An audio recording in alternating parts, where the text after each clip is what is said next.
Assalamu alaikum everyone, welcome to CHP. This is Ali and today we are back with another review. आज हम review कर रहे हैं Mitsubishi Lancer 8th generation. With us yet again is the owner of this car, Arslan. Assalamu alaikum Arslan, कैसे हैं आप? वालेकुम, मैं ठीक ठाक, आप सुनाएं? बिल्कुल ठीक. अच्छा, तो प्लीज़ इंट्रोड्यूस योरसेल्फ. वैसे तो हमारे रेगुलर व्यूअर्स इनको पहचान गए होंगे. हमारे रिसेंट रिव्यूज़ में ही is been a part of them. Yes. So please introduce yourself. So as you mentioned, I am Arslan. I work for an IT company in Lahore and I am part of Team CHP. So that is my brief introduction. Right. So let's move on to the introduction of this car. अब बताएं model वगैरह के बारे में इसके. जी. So Ali, as you mentioned, this is the 8th generation Mitsubishi Lancer. Mitsubishi Lancer की 8th generation गाड़ी है. गाड़ी का मॉडल ईयर है 2004. और ये वो वाली गाड़ी हैं जो दीवान मोटर्स पाकिस्तान में इंपोर्ट करता था एज द सब्सिडरी और as the local partner of Mitsubishi Motors, और फिर यहाँ पे ये गाड़ियाँ सेल होती थी. तो ये उसमें दो बेसिकली इंजन साइजेस आते थे, 1.3 और 1.6, और दोनों में दो वेरिएंट्स आते थे. 1.3 में भी 1.6 में भी देवर GL एंड GLX. तो ये 1.3 GLX है, 1600 सीसी गाड़ी है, mated with a five speed manual transmission. तो ये गाड़ी मैनुअल ट्रांसमिशन में है. इसमें सेम गाड़ी आपके पास उसमें भी आ जाता था, ऑटोमेटिक वेरिएंट भी आ जाता था विच वाज CVT. तो ये मैनुअल 1.6 GLX है. अगर इसके आप स्टैंड आउट फीचर्स की बात करें, 4-स्कोप स्टीयरिंग आता है, वो बाकी गाड़ी में भी आता है. In this specific variant you do get wooden trim. Wooden polish होगी, बड़ी क्लासी सी लगती है. हाँ जी. मोस्टली आपको मर्सिडीज में नजर आती है, इसमें बड़ी अच्छी लगती है. और इंटीरियर कलर भी, if I am not wrong, GLX में बेज आता है. और GL में ग्रे कलर का. यस. तो ये बाई टोन है, उसमें आई थिंक ग्रे कलर का इंटीरियर आता है. वुडन ट्रिम आपको नहीं मिलता. उसके अलावा इस गाड़ी के अंदर आपको सनरूफ मिल जाती है. उसके साथ साथ आपको इस गाड़ी के अंदर मिल जाते हैं क्रोम डोर हैंडल्स, अंदर वाली साइड पे भी, बाहर वाली साइड पे भी. और इसके अलावा इस गाड़ी के अंदर कंपनी फिटेड साइड स्कर्ट्स आते हैं. साइड स्कर्ट्स के अलावा मजीद अगर आप देखें तो इसके अंदर 14 इंच का अलॉय रिम आता है, जो उस ज़माने में जो ऐसी सैलून होती थी करोला, उसके अंदर भी आता था. अभी इवन वर्ड्स के अंदर भी आई थिंक एक बहुत सिमिलर सा वो आता है. तो ये इसके अंदर कुछ सेलिएंट फीचर्स इसके आ जाते हैं इस स्पेसिफिक वेरिएंट के. तो बाकी भी चीज़ें जैसे जैसे मुझे याद आती जाएंगी मैं मेंशन करता जाऊंगा. अच्छा, लेदर सीट्स भी इस गाड़ी के अंदर आती थी, जो GLX वेरिएंट था. दूसरे वेरिएंट्स के अंदर फैब्रिक सीट्स आती थी. सही. अच्छा, तो 1.6 ऑटोमेटिक मैनुअल गाड़ी. हाँ, ये बड़ा एक मैनुअल है. आपको डिफरेंट एक्सपीरियंस इतना नॉर्मली नहीं आपको मिलती यहाँ पे. बिल्कुल. इवन करोला देख लें, ऑल्टिस में मेरे ख्याल से अब तो नहीं आती. आई थिंक मैनुअल गाड़ियाँ ना, मैंने एक दफ़ा प्राइस लिस्ट देखी थी तो वो ऑफर होती है, लेकिन मैंने वैसे किसी को देखा नहीं कि कोई ओन करता हुआ. I think it's not very commonly owned. तो लोग ज़्यादा परचेज नहीं करते, लोग ऑटोमेटिक को प्रेफर करने लग गए. बिल्कुल. तो यस. तो आपने ये गाड़ी कब ली, यूज ली या नहीं है आपके पास? सो अली, ये हमने सेकंड हैंड परचेज की थी, हमें तकरीबन 1.5 साल हो गया. ये गाड़ी हमसे पहले इसके एक ही ओनर थे, जो कि मित्सुबिशी मुल्तान, जो वहाँ की उनकी फ्रेंचाइज थी, उसके ओनर्स थे. तो विच इज़ वाई ये गाड़ी बड़ी वेल केप्ट कंडीशन में थी. ये गाड़ी हमें कॉस्ट की थी in the vicinity of 1.5 million. तो इससे आई थिंक स्लाइटली लेस थे. तो इससे सस्ती very decent price. 1.6 it's a very decent price. काफ़ी लोग कहते हैं कि लैंसर के लिए आपने ज़्यादा पे किया, बट द थिंग इज के ऑप्शन भी तो देखें ना, तो काफ़ी मैक्स्ड आउट ऑप्शंस हैं मेरे ख्याल से. तो apart from it being manual. Yes.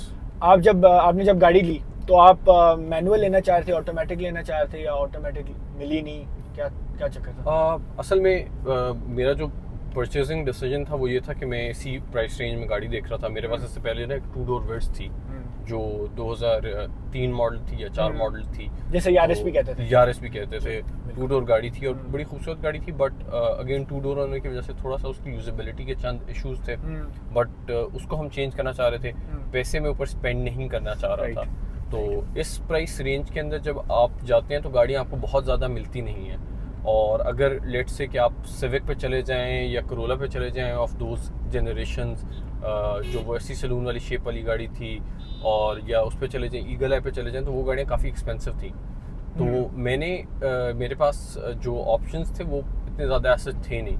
तो जब ऑप्शंस मेरे पास कम हो गए तो उसमें जो मैंने चीज़ एक नोट की है या थोड़ी बहुत मेरी रिसर्च है उसके मुताबिक, जब आप एक सेकेंड हैंड ऑटोमेटिक व्हीकल लेते हैं ऑफ दैट जनरेशन तो उसके चंद मसले मसाइल होते हैं जो मैनुअल गाड़ी का चूँकि सिंपल तरीका होता है, सिंपल ट्रांसमिशन होती है, तो it is less prone to failure. तो for an older vehicle my personal preference was कि वो ऑटोमेटिक ना हो। शायद अगर कोई लैंड क्रूजर होती पुरानी या उस तरह की तो मैं शायद ऑटोमेटिक भी देख लेता, बट चूँकि गाड़ी भी पुरानी है थोड़ी तो मैं ऑटोमेटिक गियर के इश्यूज से डील नहीं करना चाहता था, वरना my personal preference would have been an automatic. फिर ऑन टॉप ऑफ इट ये गाड़ी में ये सीन था कि ये गाड़ी थोड़ी सी साफ मिल रही थी और एडिशनली मुझे थोड़ा सा उसका भी चार्म था कि इम्पोर्टेड गाड़ियों का एक मज़ा भी होता है, क्योंकि मेरी विड्स इम्पोर्टेड थी और बाकी गाड़ियाँ लोकल थी, तो मुझे उसमें बेशक छोटी गाड़ी थी लेकिन मैंने उसमें कुछ फील किया था कि सेलिएंट फीचर्स थे इम्पोर्टेड गाड़ी के जो उसमें अच्छे थे, बिल्ड क्वालिटी भी मज़े की थी। तो विच इज़ वाई मेरी प्रेफरेंस थी कि यार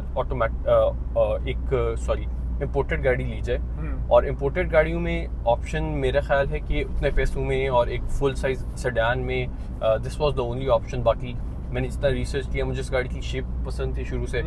हम छोटे होते थे जब ये गाड़ी लॉन्च हुई थी, मुझे इसका वो जो 3 साइड्स वाला लोगो है ना वो मुझे थोड़ा मर्सिडीज वाइब देता था। आपको शायद याद होगा जब आप मैं भी छोटा होता था, मैं गाड़ी वो कलेक्ट करता था, वो साथ ही शुरू होता था। तो आपके पास भी काफी ज्यादा कलेक्शन थी। आपके पास मुझे याद है मेरे पास एक मित्सुबिशी पजेरो होती थी, बिल्कुल छोटी सी वो क्या उस मॉडल को क्या कहते हैं वो जो डाई कास्ट बिल्कुल। तो मेरे पास मित्सुबिशी पजेरो थी तो हम ट्रेड करते थे, आपको वो बड़ी पसंद आई थी। बिल्कुल राइट।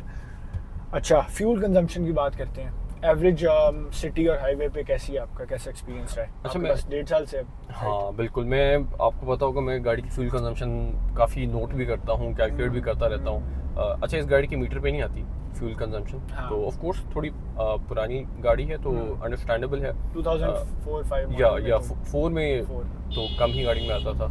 तो उसमें ये है कि फिर इस गाड़ी की जो मैंने कैलकुलेट की थी, मैं पहले मुल्तान से ले गया था, स्लो चला गया था 80-90 पे, तो मुझे तब इसने एवरेज दी थी अराउंड 16। और उसके मोटरवे पे आप आए थे या जीटी रोड? मैं मोटरवे पे डिफरेंस होता है। बिल्कुल एब्सोल्युटली, मैं मोटरवे के थ्रू आया था और जो मुझे शहर में इस गाड़ी की एवरेज मिल रही है वो है 16 तो बहुत इंप्रेसिव है। हाँ 16 हाईवे के लिए ठीक है इस स्पीड पे 1.6 अगर आप लेकिन हाँ, लेकिन 1.6 इतना बड़ा इंजन साइज है ही नहीं।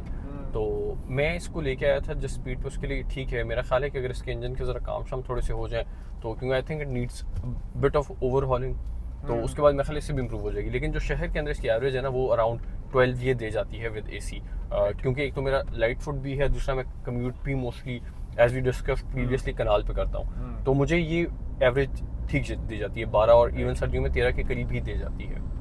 और ड्राइव एक्सपीरियंस इसका कैसा रहा है आपका? अच्छा, ड्राइविंग एक्सपीरियंस इसका बहुत अच्छा है। अगेन हम इतने पैसों में ही बात करेंगे जितनी गाड़ी है, जो ये जनरेशन है, तो ये गाड़ी की ड्राइव बहुत अच्छी है। इसका क्लच इसका एक्स्ट्राऑर्डिनरीली ज़्यादा सॉफ्ट है। अच्छा, हाँ, क्लच इसका गाड़ी का बहुत अच्छा है। सस्पेंशन इस गाड़ी की बहुत ज़बरदस्त है, बहुत फिट है। स्टीयरिंग इसका बड़ा सॉफ्ट सा है और गाड़ी जो है ना मतलब कि बहुत लो भी नहीं है और बिल्कुल भी करोला की तरह वो आपको याद है ना ऊंची भी नहीं है, तो बिल्कुल डिसेंट है। मतलब सिविक बहुत लोग कहते हैं और टोयोटा जरा ज्यादा सस्पेंशन में ऊपर होती है, ये जरा उसके दरमियान की चीज है, तो which is I think very ideal ना। तो सीट्स कंफर्ट भी जो है, लंबार सपोर्ट वगैरह इसका गाड़ी का अच्छा है। इस साइड पे तो हाइट एडजस्टमेंट है, वैसे उस साइड पे भी शायद आप देखिएगा मैनुअल हाइट एडजस्टमेंट का वो लीवर है। अच्छा, तो ये भी इसके अंदर इस तरह की फीचर्स हैं। सीट्स अच्छी, अगेन इंपोर्टेड गाड़ियों में ना थोड़ा सा मैंने वो फील किया है कि सीट्स की कुशनिंग थोड़ी बहुत बेहतर होती है। लेग रूम जो है गाड़ी का वो बहुत अच्छा है और गियर शिफ्टिंग का भी मैंने सुना है काफी स्मूथ है। इसकी बहुत स्मूथ है gear shifting, 100% I would definitely agree with that, and with mated with the fact कि ये आपका क्लच भी बड़ा सॉफ्ट है ना, तो वो एक अच्छा मतलब कि जॉयफुल एक्सपीरियंस है इसको चलाना। इट्स अ वेरी बड़ी सॉफ्ट चीज़ गाड़ी की ड्राइव है, बड़ी अच्छी ड्राइव है ऑनेस्टली। तो हम ड्राइव की बात कर रहे हैं, यू ओन्ड द 2015-14 ग्रैंडी। यस, और उसके अलावा आपने 2009 GLI थी if I am not wrong. हाँ, वो एक्सेलाइज थी, हमने 2 एक्सेलाइज रखी। एक्सेलाइज आपने उसका फेसलिफ्ट वर्जन भी रखा हुआ है और उससे पहला जो 2009 वाला है, बिल्कुल ऐसी है ना। बिल्कुल। तो उससे अगर हम कंपेयर करें, और ग्रैंडी तो ऑफ कोर्स ऑटोमेटिक थी, बिल्कुल। XLI जो दोनों थी वो दोनों और मैनुअल थी। हाँ वो मैनुअल थी। XLI आती ही कम्प्लीटली मैनुअल है, मतलब बाद में कोई उसका वेरिएंट एक आधा है वो ऑटोमेटिक सुपर ECT, बट वो आती ही कम्प्लीटली मैनुअल है। तो मैनुअल से कंपेयर कर लेते हैं, उससे अगर आप ड्राइव कंपेयर करें मैं तो इसकी कैसी? ड्राइव को प्रेफर करूंगा उसके ऊपर। वो आई थिंक ग्रैंडी से शायद कंपैरिजन नहीं बनता, वो जरा एक बाद की जनरेशन की गाड़ी है। 10 साल बिल्कुल, का बिल्कुल। फर्क है और- इसमें भी कम फर्क नहीं है, मतलब 5 हाँ। इयर्स तो प्री फेसलिफ्ट वर्जन का भी है, यस और फेसलिफ्ट में ऑलमोस्ट 7 to 8 इयर्स का फर्क यस, है। ये उससे पिछली जनरेशन के साथ की गाड़ी थी, लेकिन इसकी ड्राइव उससे काफ़ी मैं कहूँगा बेहतर है। बिल्कुल इसका उससे कंपैरिजन बनता है, इसकी उससे ज़्यादा कंफर्टेबल ड्राइव है। कोरोला में थोड़ा सा वो आपको पता है बॉडी रोल आ जाता है हाइट देने के बिल्कुल, चक्कर में, बिल्कुल। तो क्योंकि गांव में जानी होती हैं वो गाड़ियाँ, बट ये थोड़ी सी उस लिहाज से बिल्कुल एब्सोल्युटली उससे बेहतर इसकी ड्राइव है। राइट, चलें एक्सटीरियर की बात करते हैं। How does this car stand out in terms of design and build quality? अच्छा, मुझे इसका जो है ना एक्सटीरियर शुरू से पसंद है। इसकी फ्रंट की ट्रायंगुलर लाइट्स हैं वो बड़ी खूबसूरत हैं। अच्छा, Side skirts या भी आप साइड हैं। स्कर्ट्स भी, इसके रिम्स भी। अच्छा, आपने ये अच्छा सवाल पूछा, क्योंकि ये जो GLX था इसकी एक और निशानी भी है कि इसकी आगे की जो है ना वो फ्रंट अंदर से स्मोक की लाइट्स हैं, और बैक पे जो है इसकी वो ट्रांसपेरेंट सिल्वर सी लाइट्स हैं, जो कि डिफरेंट हैं जो आपका बेसिक GL वेरिएंट है उससे। आगे से इसके बड़े खूबसूरत बोनट के अंदर कर्व्स हैं, एजेस हैं। इस गाड़ी की ओवरऑल जो शेप है, साइड प्रोफाइल है, ऑफ कोर्स वो उस जमाने के लिहाज से क्लासी सी है। यस, बड़ी क्लासी सी वाइब है। एक छोटा एंड है और बोनट इस गाड़ी का बड़ा है, उस लिहाज से बड़ी खूबसूरत है। सनरूफ इसको बड़ा अच्छा करती है। अच्छा, पेंट बड़ा खूबसूरत है इस गाड़ी का, सिल्वर कलर का। और आई फील कि ये जो मॉडर्न गाड़ियों की फर्स्ट जनरेशन थी ना उसकी एक गाड़ी थी, इसका एक बड़ा अच्छा क्लासी सा खूबसूरत सा आई थिंक एक्सटीरियर है। तो I think it's a beautiful looking car. मैं आपको एक इंटरेस्टिंग बात बताता हूँ। मेरे ज्योग्राफी के O लेवल्स में टीचर होते थे, उनके पास बिल्कुल ये एग्जैक्ट सेम कार थी। मुझे मॉडल में फर्क हो सकता है, अच्छा। कलर भी यही था, और अच्छा। हम उनको अक्सर देखते थे सुबह आते हुए ना, तो इस गाड़ी पे अच्छा, आते थे। अच्छा। तो एक दिन उन्होंने 1.6 2018 मॉडल करोला ली, अच्छा, ऑल्टिस। अच्छा। तो हमने उन्हें मुबारकबाद दी, और ना, लेकिन वो आगे से बड़ा डिसअपॉइंटेड लग रहे थे, कह रहे थे मित्सुबिशी से बेहतर है, मतलब उसकी क्या कहते हैं बिल्ड क्वालिटी और इवन ड्राइव वाइज आप देखिए 2018 और 2004 की 14 इयर्स का फर्क है। तो हम बड़ा वो हैरान हुए कि इतनी नई गाड़ी की टोयोटा की, वेरी सरप्राइजिंग। तो वो भी बड़ी मजे की बात थी। वो कहते हैं फिर मैं ज्यादा यही चलाता हूँ।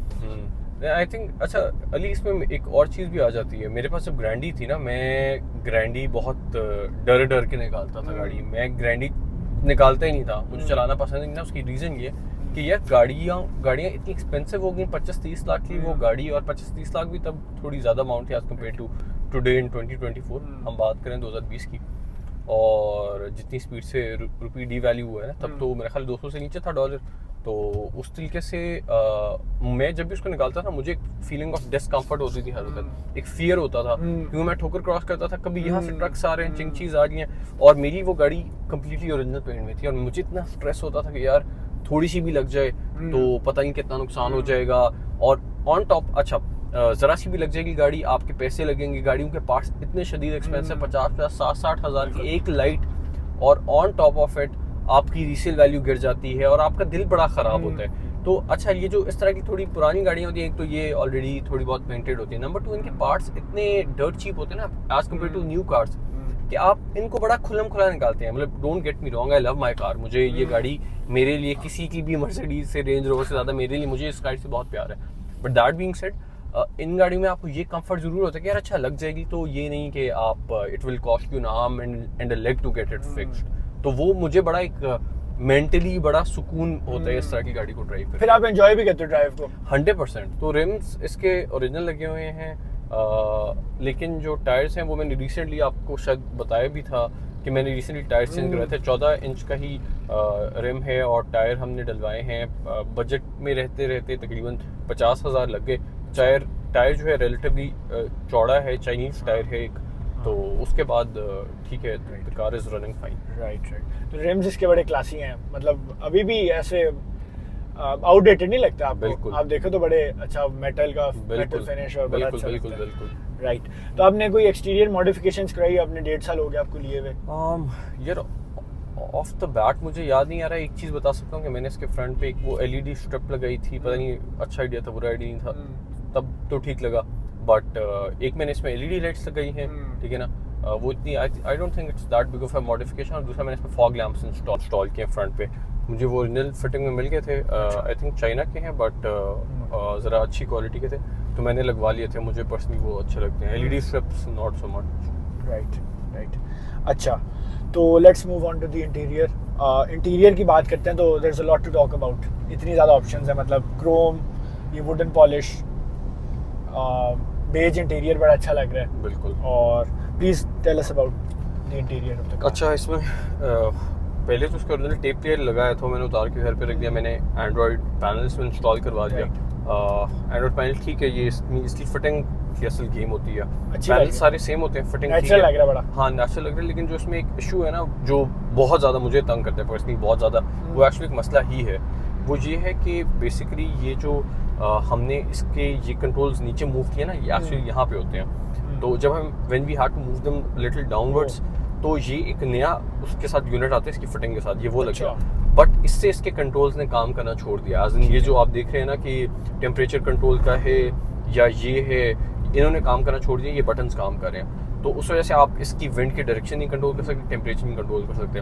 अब जब मुझे सर्दियों में या गर्मियों में ट्रांजिशन करना होता है, तो मैं नीचे से इसका एक कंट्रोल है, डायरेक्टली मैनुअली उससे उनको चेंज करता हूँ। तो that is of course it is very inconvenient.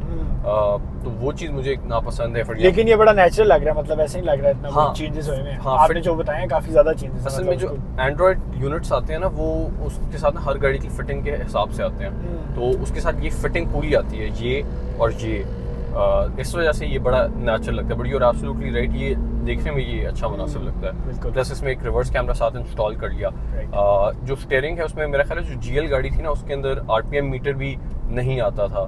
तो इसमें RPM मीटर आपको मिल जाता है, सिंपल आपको आपका ओडोमीटर मिल जाता है, स्पीडोमीटर मिल जाता है, आपको फ्यूल की गेज मिल जाती है, टेम्परेचर गेज मिल जाती है।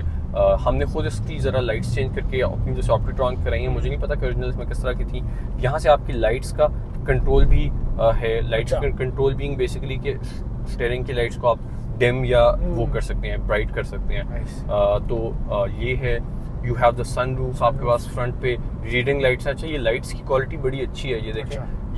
ये और ये, तो इसमें 3 लाइट्स हैं और तीनों बड़ी अच्छी हाई क्वालिटी लाइट्स हैं। मिडिल में नहीं है ना? हाँ, पीछे नहीं है, बस यहीं पे इसी सेक्शन में। उसके अलावा जो इसके आप देखें, ये जो ग्रैब हैंडल्स है ना, ये भी बड़े अच्छे किस्म के लगे हुए हैं। मतलब कि आप देखिए एक्सटेंड कर सकते हैं। यस, एक्सटेंडेबल है। तो इसके अंदर ये चीज़ बड़ी खूबसूरत है। उसके अलावा ये जो इसका सेंटर कंसोल है, ये भी बड़ा आई फील है कि इट्स वेरी वेल डिजाइंड। और इसमें मेटालिक मेटालिक टच है। और साथ इसमें देखिए ये बड़ा खूबसूरत सा, I think it's very well placed. ये जो ये वाला है, यहाँ पे आपको बॉटल होल्डर मिल जाते हैं, आर्म रेस्ट मिल जाता है। हाँ, आर्म रेस्ट के अंदर स्टोरेज मिल जाता है। पीछे आपको वो कुशन मिल जाता है सेंटर के अंदर, जिसके ऊपर आप बाजू रख सकते हैं लंबी जर्नी में। यस, आर्म रेस्ट बिल्कुल। चारों दरवाजे जो हैं आपके पावर विंडोज हैं, पावर डोर्स हैं। 2004 के लिए कम, उस वक्त तो मेरे ख्याल से इतना नहीं था। उस वक्त टॉप हर गाड़ी में नहीं आता था, top of the line variants में आते हैं। और बल्कि अभी मैं जरा बाहर देख रहा था तो मेरी नज़र पड़ी कि मैंने इसमें ओरिजिनल नहीं, आफ्टर मार्केट इसमें वो भी लगवाए हुए हैं। लैंसर के जो ये हैं एयर प्रेस हैं, ये लगे हुए हैं उसके अंदर। So these are the salient features. अब सीट्स का मुझे नहीं पता कि इसका ये लेदर ओरिजिनल है या क्या है या बाद में हुआ है, तो उसमें मैं कुछ गलत मिस्टेक नहीं करना चाहता। स्टीयरिंग को मैंने खुद ही कवर लेदर स्टिचिंग में करवाया है एक सीन में, जो काफी अच्छा लग रहा है। हाँ, आई थिंक क्योंकि वो कवर से ही बेहतर रहता है मेरे ख्याल से। वो कवर जरा उसका फिर आपको मजा नहीं आता ड्राइव करने का, बल्कि सा हो जाता है बड़ा ऐसा, वो ग्रिप आपकी मजा ही नहीं होती, ग्रिप बड़ी कम हो जाती है एक्चुअली उससे। And I think this looks nicer as well. Yes. अच्छा, तो प्रैक्टिकलिटी एंड यूसेज की तरफ मूव ऑन करते हैं। आपने कहा डेली ड्राइव है आपकी, अब बस इसके अलावा कौन सी गाड़ी है? अच्छा, मेरे पास इनविंसिबल है, इसके अलावा दूसरा। You said this is your daily driver, right? तो इसमें प्रैक्टिकलिटी पार्किंग वाइज और लाहौर जैसी सिटी में ट्रैफिक काफ़ी ज़्यादा होती है, वो आपका एक्सपीरियंस कैसा रहा है? अच्छा, practicality wise it's a great car, क्योंकि अब असल में जो नई गाड़ियाँ आ गई हैं ना, वो थोड़ी सी ज़रा साइज में ज़रा मुझे लगता है ज़्यादा बल्की हो गई है। बिल्कुल। तो विद एवरी पासिंग जनरेशन, तो इस गाड़ी की जो है साइज़ एक बड़ा अप्रोप्रिएट है, अंदर स्पेस अच्छी है, तो it's a proper family sedan. तो उस लिहाज से ड्राइवेबिलिटी इस गाड़ी की आसान है, कंफर्टेबल है, गाड़ी उस लिहाज से अच्छी है। लेग रूम और बूट स्पेस के बारे में? हाँ, लेग रूम और बूट स्पेस इसका बिल्कुल 100% अप्रोप्रिएट है, राइट, और बल्कि बहुत अच्छा है, बड़ी कंफर्टेबल है। राइट। आप पीछे बैठ के कभी आपका एक्सपीरियंस हुआ पीछे बैठने का? मेरा ख्याल बहुत रेयरली एक आधी दफा बैठा हूँ, लेकिन पिछली अच्छा। सीट्स भी बड़ी कंफर्टेबल है। राइट, और बूट स्पेस? बूट स्पेस भी काफ़ी अच्छा है इस गाड़ी का। Right. It's a proper family sedan. Right. अच्छा, safety features, air bags, ABS brakes, क्या क्या है इसमें? अच्छा, एयर बैग इसमें कोई भी नहीं है, जो मतलब ठीक है यार, it's a 20 year 2004 old car, या प्रॉब्ली इसके अगर होते भी तो खुदा ना खास्ता डिप्लॉय हो चुके होते हैं, और वैसे भी आउटडेट हो चुके होते हैं, तो क्योंकि उनकी भी एक लाइफ होती है। तो इसका जो है, इसके अंदर वो नहीं है, एयर बैग्स नहीं है, और ABS भी इसके अंदर नहीं है। ABS भी नहीं होगा, हाँ। वो मुझे थोड़ा सरप्राइजिंग लगा था, क्योंकि मतलब इतनी पुरानी नहीं है गाड़ी, हो सकता था ABS इसमें, बट स्टिल फाइन। तो अदरवाइज ब्रेकिंग कैसी है? ब्रेकिंग इस गाड़ी की बहुत अच्छी है, ब्रेकिंग इस गाड़ी की बहुत अच्छी है, सीट बेल्ट्स अच्छी हैं। शायद पहले गाड़ी मुल्तान में थी तो यूज़ नहीं हुई, बट ब्रेकिंग गाड़ी की बहुत अच्छी है, कंट्रोल बहुत अच्छा है, गाड़ी का रिस्पॉन्स बहुत अच्छा है। It's a very stable car. और उसके अलावा कोई सेफ्टी फीचर्स ऐसे एज सच नहीं है। एक चीज़ जो मैं मेंशन करना चाह रहा था, वो इसका ये है, इसका एयर कंडीशनिंग बहुत मज़े का है। मतलब आप देखिए, हमने चलाया थोड़ी देर तो 2 पे, तो हमें ठंड लगने लगी है, मैंने उसको कम करके 1 पे कर दिया। इसकी एयर कंडीशन गाड़ी की ना सरप्राइजिंगली अच्छी है माशाल्लाह, तो that's one good thing about it. और प्रैक्टिकलिटी हम डिस्कस कर रहे थे, तो मैं ये कहूँगा कि मतलब 15 लाख की गाड़ी में जिसके पार्ट्स और एक्सपेंसिव नहीं है, which is heavy on fuel, which is an imported car, it's a sedan proper, it's parking friendly, तो आई थिंक ये बड़ी एक मुनासिब और एक अच्छी गाड़ी है डेफिनेटली। राइट। अच्छा, तो आपका कोई खुदा न खास्ता एक्सीडेंट तो नहीं हुआ जहाँ पे सेफ्टी फीचर्स का मतलब टेस्ट किया हो? अच्छा, ये एक्चुअली अच्छा क्वेश्चन है, क्योंकि मुझे अब याद आया आपकी बात से कि इसका हुआ था कि एक्सीडेंट, इफ़ यू रिमेंबर, यहाँ से गाड़ी लगी थी साइड से इसमें, ना कि मोटरसाइकिल रिक्शा साइड से इसमें लग गया था, और वो ना इसमें सीधा बिल्कुल परपेंडिकुलरली आके लगा था। अच्छा।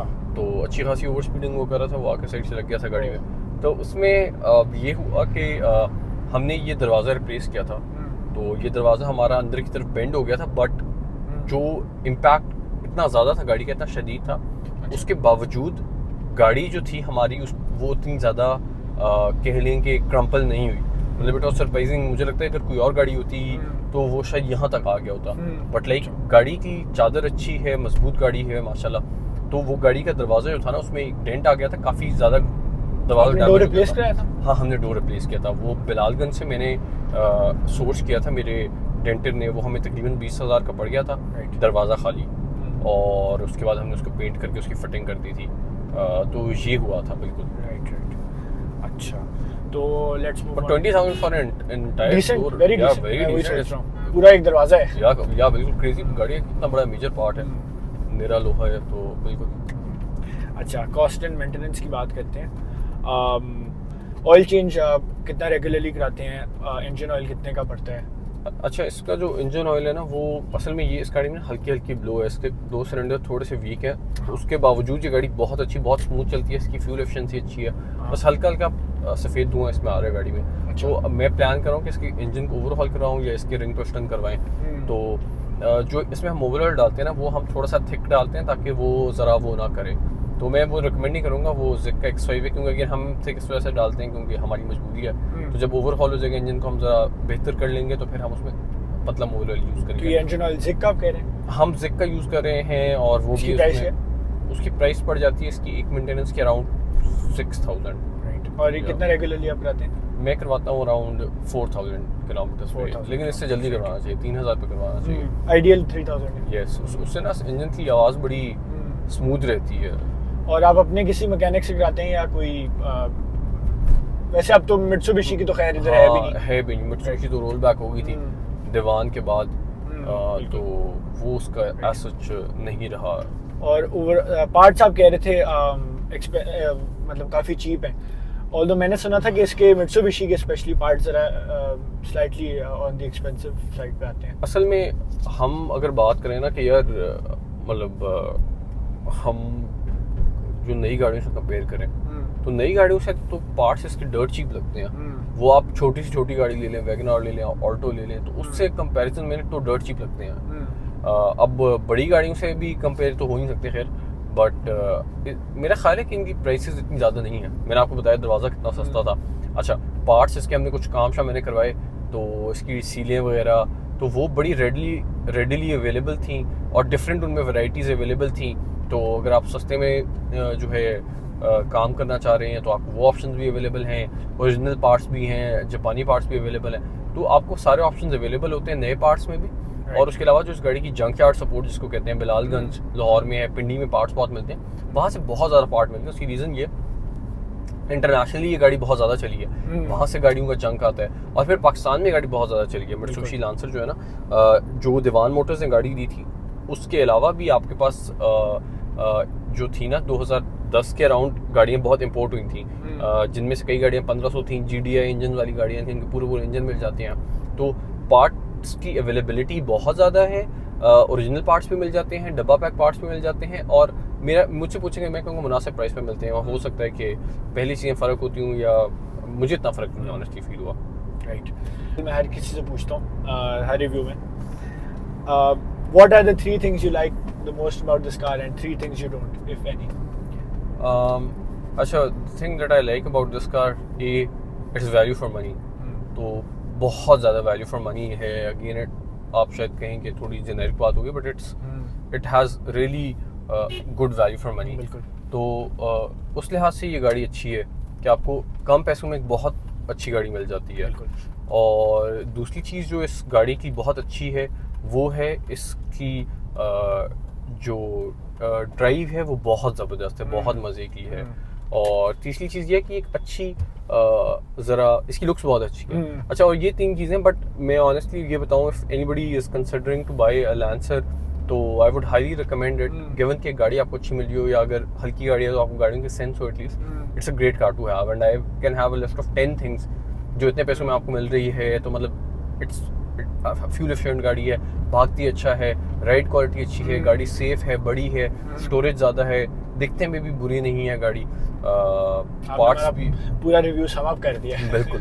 तो मैं आई वुड हाईली रिकमेंडेड। और मैं इसलिए कह रहा हूँ क्योंकि देखें टोयोटा की गाड़ियाँ और ये जो गाड़ियाँ हैं वो बड़ी मेन स्ट्रीम है, बट ये एक यूनिक भी लगती है। यस, अच्छा, यूनिकनेस भी बिल्कुल, यू आर एब्सोल्युटली राइट। सो मैं बाकी किसी गाड़ी के बारे में नहीं कहूँगा, निसान सनी के बारे में नहीं कहूँगा, या उन गाड़ियों के बारे में नहीं कहूँगा जो मैंने नहीं रखी, but this is a very proper car. और practicality wise, durability wise 100% it is there with you, imported build quality है। जो 3 चीज़ें मुझे नहीं पसंद, जरूरी नहीं है तीनों, हाँ, कोई भी अगर चीज़ है, नहीं भी है तो कोई मसला नहीं। हाँ, एक चीज़ जो इस गाड़ी की बिल्कुल 100% एक चीज़ मुझे नहीं पसंद वो ये थी कि इस गाड़ी में जब ये 0 मीटर थी ना, इसके अंदर CNG आती थी। तो मतलब CNG इंजन को थोड़ा आपको पता ही है कि थोड़ा सा उसके ऊपर एक उसका डिट्रीमेंटल इम्पैक्ट होता है। तो which is why that is one thing I don't like. Dewan Motors वाले उसमें लगा के देते थे गाड़ी के अंदर CNG, which is something that's not good. उसके बाद दूसरा इसमें एयर वो नहीं है, क्या कहते हैं, ABS नहीं है। आई थिंक कि वो उससे फ़ायदा हो जाता, but to be very honest understandable है, मतलब हाँ अंडरस्टैंडेबल है। चलो, I don't really miss it, इतनी पुरानी गाड़ी। आपने वैसे भी कहा ना, ब्रेकिंग वैसे बहुत अच्छी है, ABS के अलावा भी है, मतलब इट्स ऑल राइट। यस, बहुत अच्छी गाड़ी की ब्रेकिंग है। उसके अलावा बाकी गाड़ी की मोटी लिहाज से मैं कहूँ तो गाड़ी की हर चीज़ बिल्कुल ठीक है। सस्पेंशन अच्छी है। प्रॉब्लम्स में अभी इसके इंजन में मैंने मेंशन किया थोड़ी सी ब्लो आ रही है, तो that might be one area of improvement. Other than that I think अच्छी गाड़ी है। इसमें मे बी चलें लेट्स ऐड कि ऑटोमेटिक हो जाती तो अच्छा होता। So this will wrap up a review. Thank you so much once again Arsalan, आपने इतना डिटेल्ड इंसाइट दिया इस गाड़ी का। और उसके अलावा व्यूअर्स का भी हम शुक्रिया अदा करना चाहते हैं। Please tell us any changes that you would like us to make, और सजेशंस दें हमें, कौन सी गाड़ी आप चाहते हैं कि हम और रिव्यू करें। उसके अलावा until next time, thank you so much. Do not forget to like, subscribe and share this video. Allah Hafiz.